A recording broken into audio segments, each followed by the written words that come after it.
I'm here with Pastor Colin Smith, author of the new book, Heaven, How I Got Here, the story of the thief on the cross. And Colin, in this book, the thief is presented as a skeptic. What do you say to the person who's skeptical of Jesus today? I think a lot of people are skeptical because they're disappointed, and I certainly picture the thief in that kind of way. I see him as someone who would have been disappointed in religion. You know, what's religion done for me? What's moralism done for me? He's living under a brutal and an oppressive and a corrupt regime in the Roman rule that was over his nation. Nothing much is happening to change that. Here are these people, everyone's out to get you.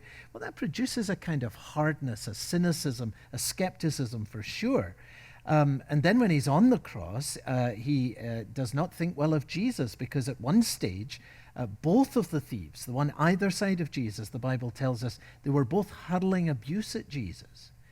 And yet something changed during these hours on the cross for this one thief. An awareness that he was going to go into the presence of God. Eternity's coming near to him. And he clearly was impressed with Jesus. He was impressed with his character, because he says to the other thief, we're getting what we deserve, but this man has done nothing wrong. So he saw something in the character of Jesus.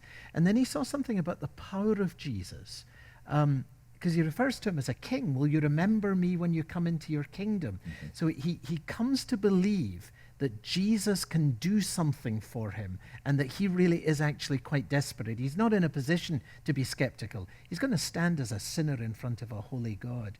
So here's this skeptic, and he actually finds someone he can trust. And that's the great thing in the story. Here is Jesus, the person who you can trust, and there's reason to trust him, and that proves to be the thing that changes his life.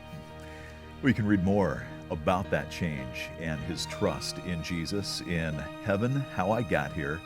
You can get a copy of the book by coming to the website, unlockingthebible.org.